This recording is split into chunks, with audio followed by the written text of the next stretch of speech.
Bapak Ibu, hamba-hamba Allah yang saya cintai, baru-baru ini gempar, Mesir gempar, Al Jazeera gempar, kemudian Libya gempar, dan channel-channel televisi Arab memberitakan.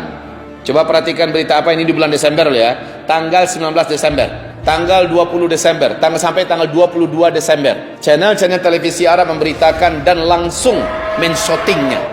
Apa? Yaitu ikan paus, kedalaman ikan paus biru di kedalaman laut yang paling dalam itu tidak pernah Pak memunculkan dirinya, apalagi ke pantai-pantai, mengeluarkan suara ikan ini adalah diantara suara terkuat dan terbesar di dunia. Apabila dia bersuara di alam lepas seperti kita, maka orang yang ada di sekitar ikan akan pecah gendang telinganya, saking kuatnya suara paus biru itu. Dan bunyinya juga sangat mengerikan, merinding. Di channel televisi di Arab, baik itu Mesir, baik itu Libya, baik itu Al Jazeera, ya, memberitakan bahwa komentar para ulama dan para pakar, ikan ini tidak akan pernah meninggalkan kedalaman laut samudra yang paling dalam. Panjangnya ikan itu Pak, normalnya adalah 30 meter panjangnya ikan itu. Ini termasuk diantara ikan terbesar di dunia. Dan ikan-ikan ini bermunculan, menimbulkan suara yang menakutkan dan menggegar. Satu kota Mesir, Kairo, satu kota yang bisa mendengarkan suara ikan tersebut. Apa komentar para ulama kita? Ikan-ikan ini tidak akan pernah meninggalkan kedalaman laut dan tidak akan pernah lari menuju ke pantai kecuali mereka dalam keadaan ketakutan yang bersangatan. Ketakutan yang bersangatan. Apa yang ditakutkan oleh ikan-ikan ini? Jika tidak ada sesuatu yang sangat menakutkan, jika tidak ada sesuatu kegelisahan yang menegangkan, mereka tak akan mungkin meninggalkan posisi mereka di kedalaman laut yang terdalam. Nah, ini adalah sebuah isyarat bagi kita. Kita tak tahu apa yang akan terjadi dengan laut Allah ini. Ketika Allah berfirman, "Zaharal fasadu fil barri wal bahri bima kasabat aydin nas." liyudhiqahum ba'dalladzi 'amilu la'allahum yarji'un. Kita tak tahu apa yang akan Allah datangkan pada bumi kita ini. Yang kedua, ibarat Allah yang kami muliakan, terjadinya pembunuhan seorang jenderal, orang terkuat nomor 2 di Iran oleh Amerika Serikat, yang sekarang sedang menghebohkan berita-berita dunia, dan Donald Trump bangga telah melakukan prestasi itu. Ini menyebabkan kemarahan dan kemurkaan yang tidak alang kepalang bagi Iran. Dan Iran mengibarkan bendera merah pertanda siap untuk perang besar melawan Amerika, mengajak sekutu-sekutunya untuk melibas kekuatan blok barat. Maka kita tahu sekutu terkuat daripada Iran adalah Cina. Sekutu terkuat Iran adalah Rusia. Sekutu terkuat Iran adalah India, dan seterusnya. Masihkah Bapak ingat bahwa di akhir zaman akan terjadi pertempuran besar antara blok timur dengan blok barat? Ibarat Allah yang kami muliakan, ini yang kedua. Ini perihal yang kedua, dan saya sekali lagi mengatakan, yang akan merasakan dampak yang paling mengerikan dari perang besar itu nanti bukanlah para militer saja, tapi orang awam macam kita, Pak. Orang-orang sipil macam kita. Kalau terjadi peperangan besar, maka ini akan menyulut perang dunia ketiga. Bila perang dunia ketiga terjadi, senjata-senjata yang paling menghancurkan akan dikeluarkan. Maka apa yang akan terjadi? Sekali lagi, hasbunallah. Kita cukup menyerah kepada Allah Subhanahu wa taala. Kita berpasrah kepada Allah Subhanahu wa taala. Yang pasti sekarang ini, kondisi dua negara ini, yaitu Amerika dan Cina, juga sedang mengalami perang dingin. Sebatas ini baru perang ekonomi, perang diplomatik, perang politik, ya. Dan sekarang sudah mengarah kepada persiapan militer. Wal'iyadu billah. Yang ketiga, ibarat Allah yang kami muliakan, saya sudah menguraikan ini wahai kaum muslimin, bahwa tanda-tanda itu sudah tampak. Tetapi saya menyebutkan tahun dan tanggalnya, lebih baik saya katakan Allahu a'lam. Tapi ada penyiring yang memastikan kondisi ini. Apa penyiringnya? Saya sudah berikan kode-kode etiknya ya, dan ini didalili oleh dalil-dalil yang sahih, di mana Rasulullah SAW mengatakan zuhurul mahdi inda ikhtilafi ummati wazzalazil. Al-Mahdi itu akan muncul saat terjadi perselisihan yang sangat hebat di kalangan tengah-tengah umatku. Wazzalazil, dan juga gempa-gempa. Hadis ini jika dialihkan kepada hadis yang lain, disambut dan dijelaskan secara rinci oleh hadis yang lain. Ikhtilaf yang dimaksud adalah perebutan kekuasaan, memperebutkan siapa yang akan memimpin Mekah, Madinah, atau sekarang disebut dengan Arab Saudi. Dan yaqtatilu inda kanzikum thalathatun min abna'il khalifah wa la yasiru ila wahid minhum. 3 orang nanti di antara orang-orang yang akan memperebutkan kekuasaan dari anak seorang khalifah. Khalifah itu disematkan kepada istilah siapa yang menguasai Makkah Madinah menurut uruf orang Arab, maka tidak akan seorang pun yang akan berkuasa di antara yang bertiga tadi, yang berkelahi tadi. Mereka mengerahkan senjata mereka, militer mereka, peluru mereka, harta mereka, kekuatan mereka untuk saling jatuh-menjatuhkan dan membunuh antara satu dengan yang lain dalam rangka perebutan kekuasaan Mekah Madinah. Rasulullah menegaskan tidak seorang pun dari mereka bertiga akan memimpin Mekah Madinah, karena Mekah Madinah akan dipimpin oleh Al-Mahdi. Jadi itu dulu yang pertama. Adakah perebutan kekuasaan? Sekarang yang peluang ini saya lihat hanya di 3 orang ini. Allahu a'lam. Semoga tidak di zaman kita, Ustaz. Amin. Amin ya rabbal alamin. Saya juga berharap demikian, Pak. Peluang Raja Salman untuk meninggal dunia secara umur memang sudah dekat.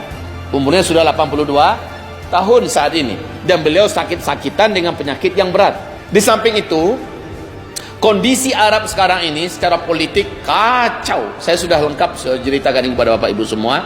3 orang ini, yaitu Pangeran Muhammad bin Salman sebagai putra mahkota, kemudian pangeran yang terkuat di Arab Saudi juga, pemegang militer juga, Pangeran Mut'im bin Abdullah, anak kandung Raja Abdullah sebelum ini, sebelum Raja Salman. Kemudian Pangeran Khalid bin Talal.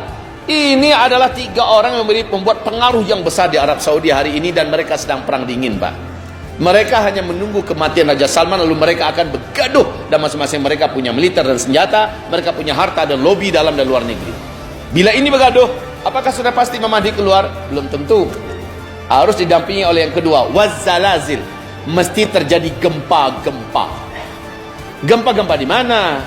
Kalau sekarang ini per detik di seluruh dunia berganti-gantian gempa di mana-mana tempat. Coba buka BMKG, Pak, tentang gempa. Hampir per detik di berbagai belahan dunia ini sudah bermunculan gempa-gempa. Gempa yang dimaksud itu oleh Rasulullah adalah gempa di Mekah dan di Madinah dan sekitarnya. Yuk kita lihat ke depan. Apakah mungkin? Ya. Ustadz Abu Fatihah Al-Adnani, masih ingat dengan beliau? Saya dengarkan ceramah beliau kemarin ini. Beliau punya seorang pakar dan ahli, ya, tentang masalah gempa.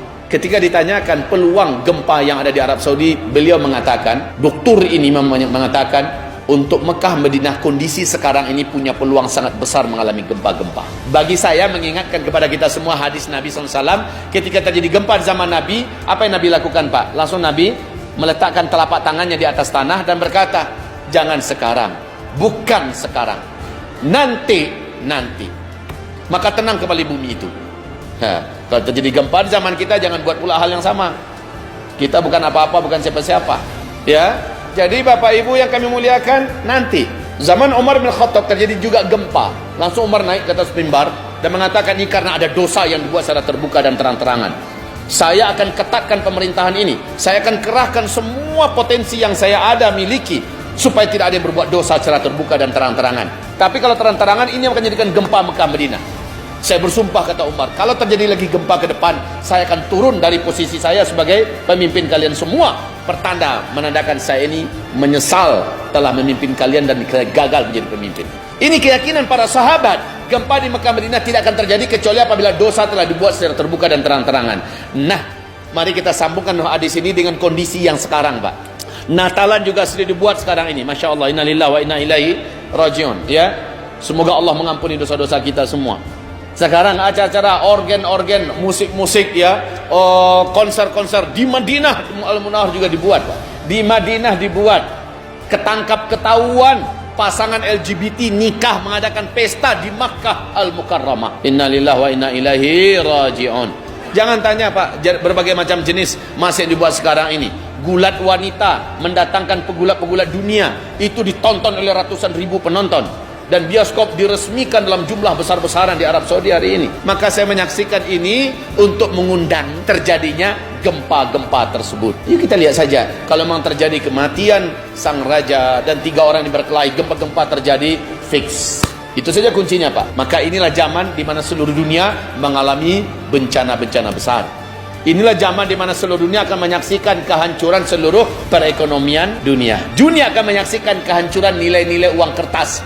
Dunia akan menyaksikan banyaknya kelaparan dan banyaknya kemarau ekstrim. Coba Bapak rasakan beberapa hari belakang ini, panasnya normal nggak ya? Coba rasakan ini, panasnya normal apa tidak? Beberapa hari belakangan ini. Keluar balik Bapak besok dan saksikan. Normal nggak panas yang Bapak rasakan? Yang Ibu rasakan? Ini bukan panas yang normal. Semoga semua yang kita khawatirkan meleset hendaknya. Amin ya rabbal alamin.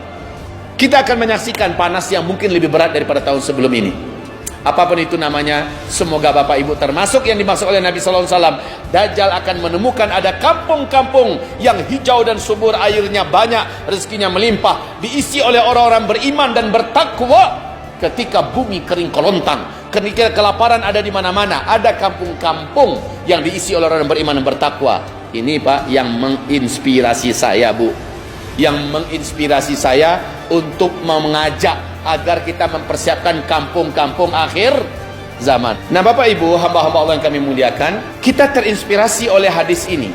Ketika di akhir zaman, orang tega membunuh tetangga karena perut, karena lapar. Itu hanya mungkin terjadi bila kita bertetangga dengan orang yang tidak beriman, betul? Itu hanya akan terjadi apabila kita bertetangga dengan orang yang tidak takut kepada Allah. Ketika perutnya lapar, dia akan bunuh tetangganya. Di dalam hadis Sahih Bukhari, apa kata Rasulullah SAW? La taqumus sa'ah. Takkan terjadi kiamat. Di akhir zaman nanti muncul terlebih dahulu, tetangga demi perut akan membunuh tetangganya.